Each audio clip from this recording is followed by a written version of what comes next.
Ngerti maksud saya? Oke.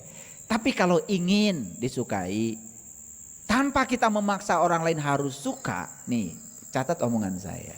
Satu, belajar penuh perhatian pada orang. Ketika orang lain diperlakukan seperti kamu perlakukan diri kamu sendiri, saya kira semua akan lebur, semua akan cair. Sebetulnya orang lain tidak suka sama kita karena kita tidak bisa memperlakukan orang lain seperti kita memperlakukan diri kita sendiri. Kita ingin diperlakukan orang lain terhormat, tetapi kita tidak punya perasaan untuk memperlakukan orang lain terhormat. Ini soal perhatian. Yang kedua, berikan pengaruh yang baik. Siapapun orang yang ngasih pengaruh yang baik pada seseorang, saya yakin akan dirindukan. Saya senang kalau ketemu Bunda A, Ayah B. Kenapa? Karena kalau ketemu beliau itu, saya tuh jadi semangat, bergairah. Saya bingung jadi tercerahkan, saya gelap jadi diterangi. Kan ada orang yang bawaannya, kalau kita bingung malah tambah bingung ketemu dia. Betul nggak? Iya, ada orang yang bawaannya kita benci pada si A, malah dikasih pupuk yang luar biasa, semakin benci. Si A itu oh iya betul, wah. Yang ketiga, percaya diri. Nih saya kasih tahu ya, kalau kita sudah percaya pada diri kita sendiri, maka alamiahnya orang lain percaya sama kita. Dan orang-orang yang dirinya sendiri saja sudah tidak dipercaya oleh dirinya, jangan berharap orang lain akan percaya sama kamu. Yang keempat, ramah. Apa susahnya sih? Ramah.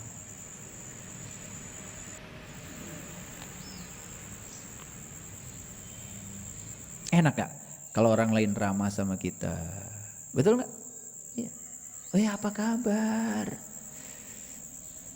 Gimana anak-anakmu, cucumu?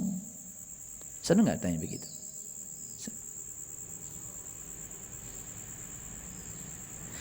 Yang kelima, tenang dalam bicara. Penting. Karena orang yang tenang dalam bicara, ketenangannya sendiri itu sudah 50% memberikan solusi pada orang lain. Ya. Itu aja syaratnya kalau ingin disukai. Jadi kesimpulannya, ketidaksukaan dan kesukaan pada orang lain itu berasal dari apa tadi? Dari sini, dari pikiran. Jadi oleh karena itu, tugas kita sekarang adalah mengubah pikiran kita supaya jangan ada lagi yang kita tidak suka. Karena yang tidak suka akan menimbulkan sebel, sebel menimbulkan benci, berikutnya timbul amarah. Kalau sudah amarah, mulai akan menghantam fisik kita sendiri. Nih saya kasih tahu, sudah ditemukan risetnya, migrain, hipertensi, ya, mah, tecager-cager. Itu semua berasal dari amarah. Makanya hari ini saya akan berikan ilmu luar biasa. Karena nanti akan saya kasih tahu gimana caranya mengubah amarah menjadi cinta. Bisa. Karena amarah itu energi. Bisa. Yuk, tahap demi tahap dulu. Mari kita lihat sekarang pikiran kita. Berulang kali saya sering mengatakan bahwa pikiran ini ibarat parasut. Parasut tahu? Ya, orang terjun payung, parasutnya terbuka, dia kendalikan tuh, mau hinggap di mana bisa. Tapi orang terjun payung, parasutnya nggak terbuka, dia akan jatuh nyungsep. Kita sering jatuh, kenapa? Karena pikiran kita tidak terbuka. Kapan pikiran kita terbuka? Ketika aku kita, ego kita, ya, itu masih terlalu kuat. Makanya Tuhan menciptakan 2 telinga dan 1 mulut. 2 telinga saya, mulut saya 1. Itu lagu anak-anak tuh. Ya, sadar lagi tuh. Sesekali kalian ini yang sudah taman kawak-kawak, nyanyi lagu itu supaya sadar. Ya kan? Dua mata saya, dua telinga saya, satu mulut saya. Itu menyadarkan. Kenapa harus disadarkan dua telinga, satu mulut? Banyak melihat, banyak mendengar, tetapi jangan cepat-cepat bicara. Itu maksudnya kan, pesannya begitu. Paham?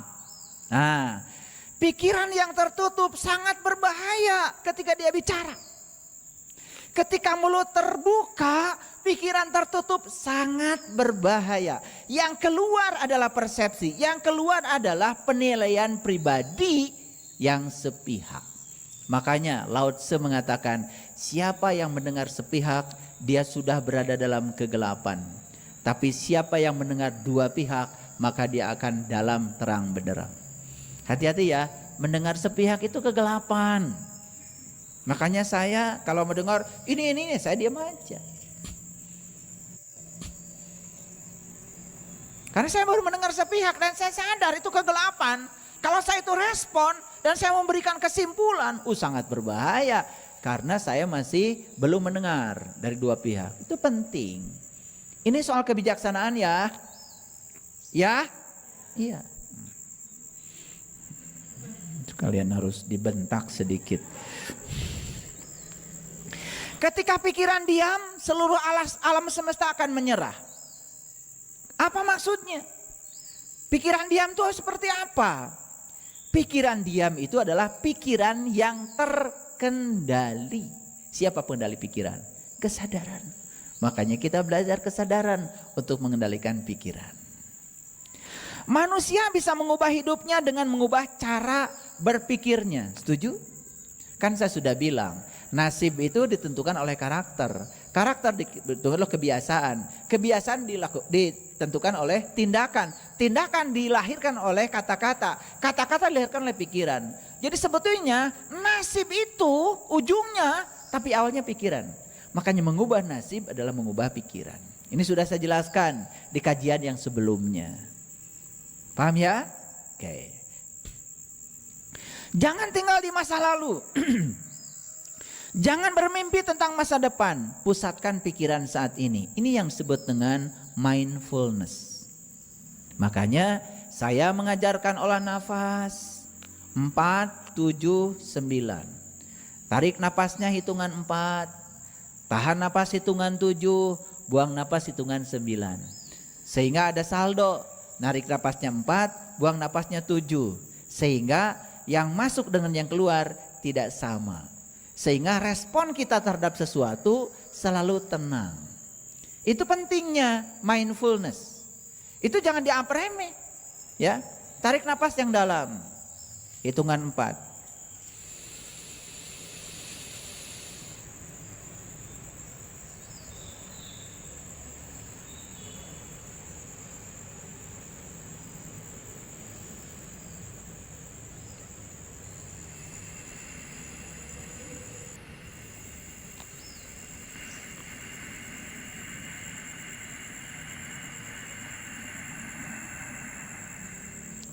Buang napasnya lebih lama lagi. Jadi 4, 7, 9 itu perbandingannya. Ada yang bilang 4-nya gini, 1, 2, 3, 4. Boleh. Ada yang 1, 2, 3, 4. Boleh. Ada yang gini, 1,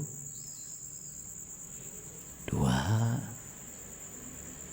3, 4. Kalau tarik napasnya begitu, jedanya berarti tahan napasnya juga menggunakan hitungan yang tadi. Buang napasnya pakai hitungan yang tadi. Semakin lambat kita bisa membuang napas, semakin tenang. Nah itu yang disebut dengan responsif tetapi tidak reaktif. Kan bahaya ya ketika orang yang reaktif itu belum selesai orang lain bicara, dia sudah memanggil kesimpulan. Sudah marah-marah lagi. Wah. Itu ya. Makanya yang seperti itu pasti migrain, hipertensi, ya toh? Pasti itu sudah jelas. Ya berikutnya tuh diabetes itu udah turunannya.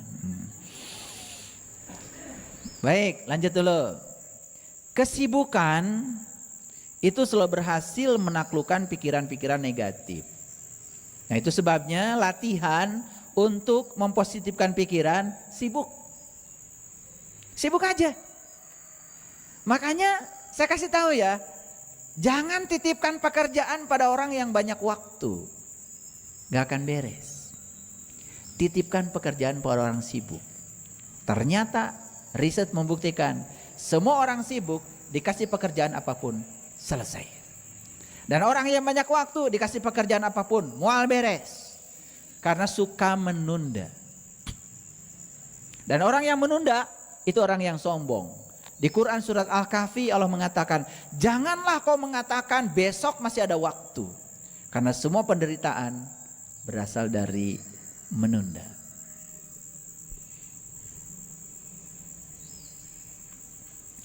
Wajar bila teman-temanmu meragukan apa yang kau perjuangkan saat ini. Karena pikiran mereka belum tentu semaju pikiran. Disinilah pentingnya. Jangan terpengaruh oleh pikiran orang. Disinilah pentingnya kita menjadi diri sendiri. Itu namanya percaya diri. Jangan setiap orang berbicara direspon. Nah, ketika pikiran kita menjadi tawanan pikiran orang lain, selama itu kita akan gagal menjadi diri kita sendiri. Itu penting.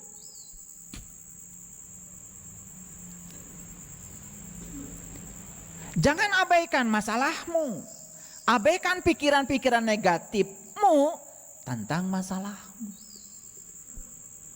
Jadi sebetulnya yang suka memperdalam masalah kita, sebetulnya pikiran negatif tentang masalah kan sebetulnya, bukan masalah itu sendiri.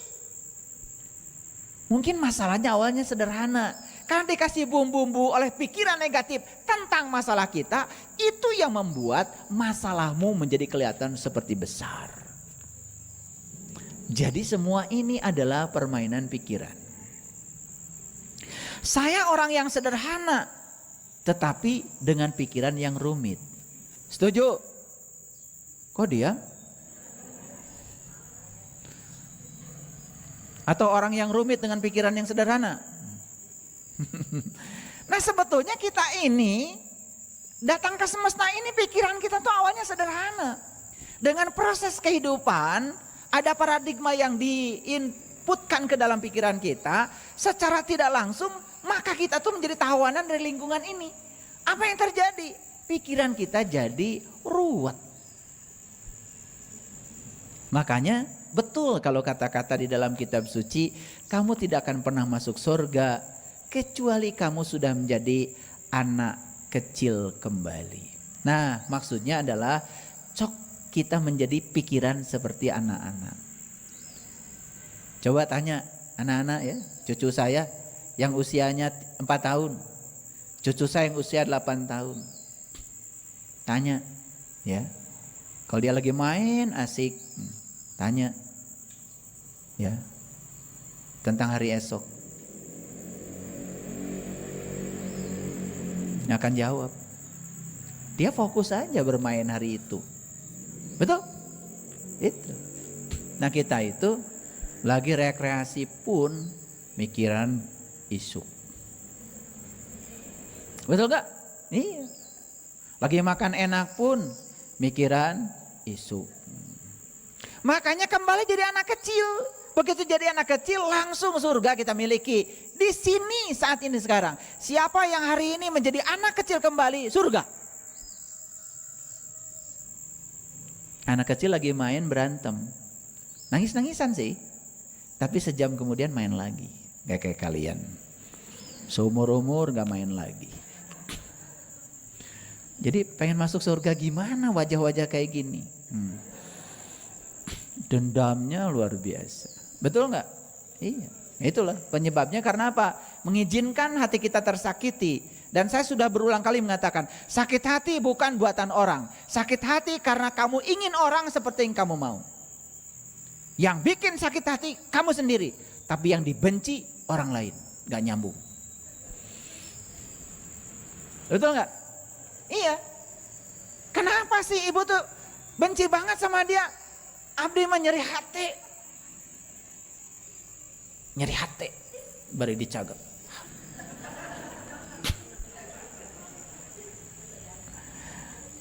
Itu sadar nyeri hati teh buatan dirina sorangan, baru sadar.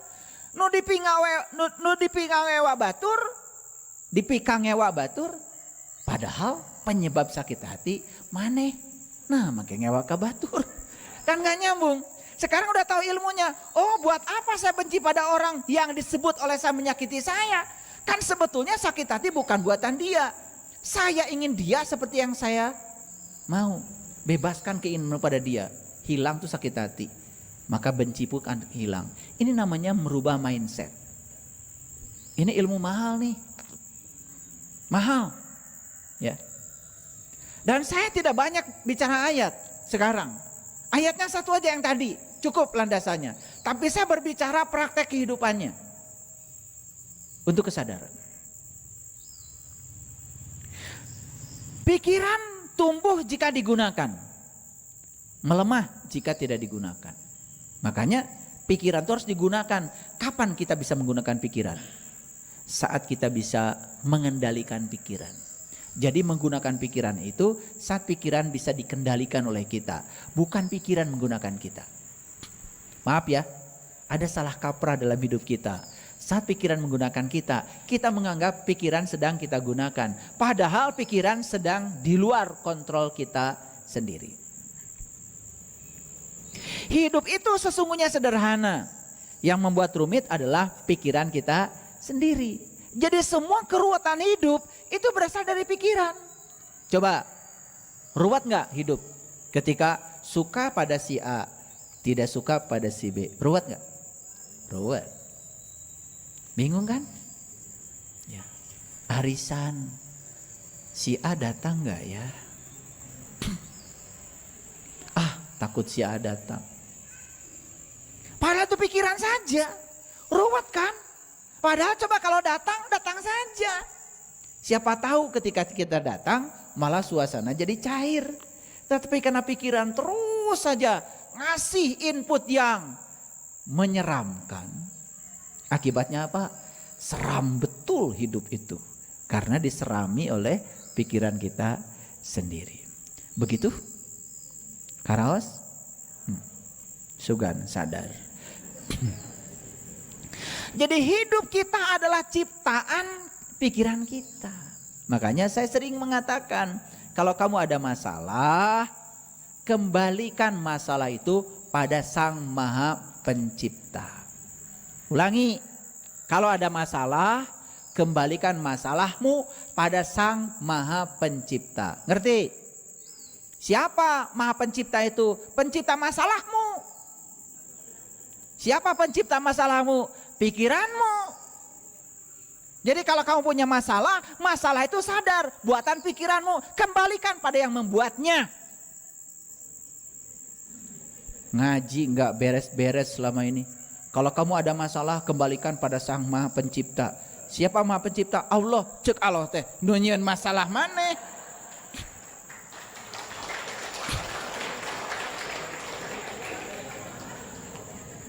Karunya tuh Allah teh ketempuhan wae. Alif Lam Mim. Kita nggak tahu karena kebodohan kita langsung bilang hanya Allah yang tahu. Kasihan Allah. Makanya kita ini dikit-dikit Allah, dikit-dikit Allah. Karunya tuh Allah. Kalau kamu punya masalah, kembalikan pada Sang Maha Pencipta. Pencipta apa? Pencipta masalahmu. Siapa pencipta masalah? Kan pikiranmu. Balikin dari kepikiran. Sok telusuri. Dari mana ini masalah? Apa masalahmu? Sakit hati? Telusuri. Sakit hati itu buatan saya. Karena saya ingin orang lain seperti yang saya mau. Ketika dia tidak seperti yang saya mau, saya sakit hati. Geningan sakit hati buatan orang. Sekarang mah saya akan nerima orang lain apa adanya. Saya tidak punya keinginan pada orang lain. Saya punya keinginan pada diri saya saja. Selesai? Ini ngaji kecerdasan. Karena kalian tuh selama ini setiap masalah serahkan ke Allah. Setiap masalah serahkan ke Allah. Karunya tuh Allah teh jadi sampah masalah. Makanya masalah kita nggak beres-beres. Karena setiap ada masalah diserahkan kepada pihak lain.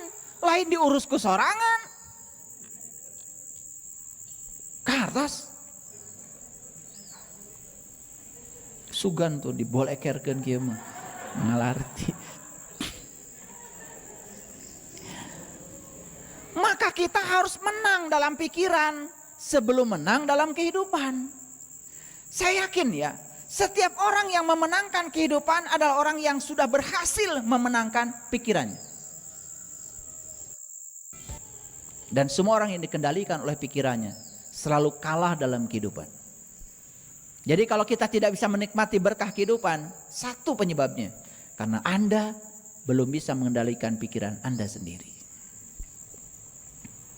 Apa yang sulit? Yang sulit biasanya adalah pikiran kita sendiri, bukan? Betul nggak? Mau ngaji ke sini, kan tidak sulit. Yang dari Malaysia saja bisa datang. Kenapa? Ini dari Malaysia bisa datang, kenapa? Karena tidak berpikir sulit. Padahal, ya, Pak Awang itu dari Kelantan. Kelantan ke Kuala Lumpur berapa jam? 7 jam. Naik apa? Bus. Dari Kuala Lumpur terbang ke Jakarta. Berapa jam? 2 jam. Dari Jakarta naik travel ke Bandung. 6 jam. Kalau itu semua dipikirkan, sulit. Dan gak nyampe di sini. Tapi dijalani aja, naik bis, happy, tidak ada yang ditunggu, tidak pengen cepat sampai. Semua perjalanan dinikmati, episodenya nyampe di sini penuh dengan sukacita. Kan keren. Apa yang sulit dalam hidup? Yang sulit adalah pikiran kita sendiri. Kalau begitu, adakah kesulitan dalam hidup? Gak ada. Jadi kalau begitu, semua orang yang sering mengatakan, itu sulit, berarti dia belum beres pikirannya.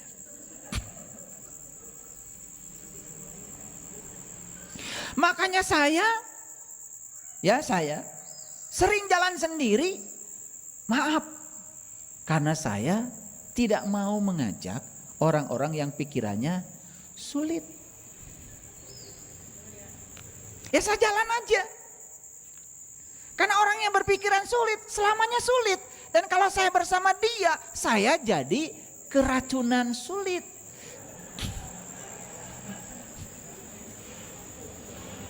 Ya, saya masih ingat tuh, waktu saya beli jalan di Jelekong itu, jalan masuknya itu kan, itu curam gitu. Karena itu adalah kebun bambu. Di situ ada satu rumpun bambu ya yang harus dibuang.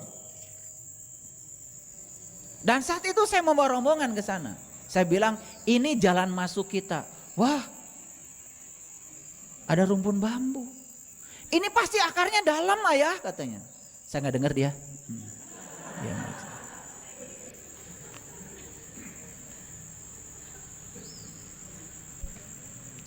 kemarin saya bawa ke sana. Enak ya ayah, nggak curam lagi. Tuh.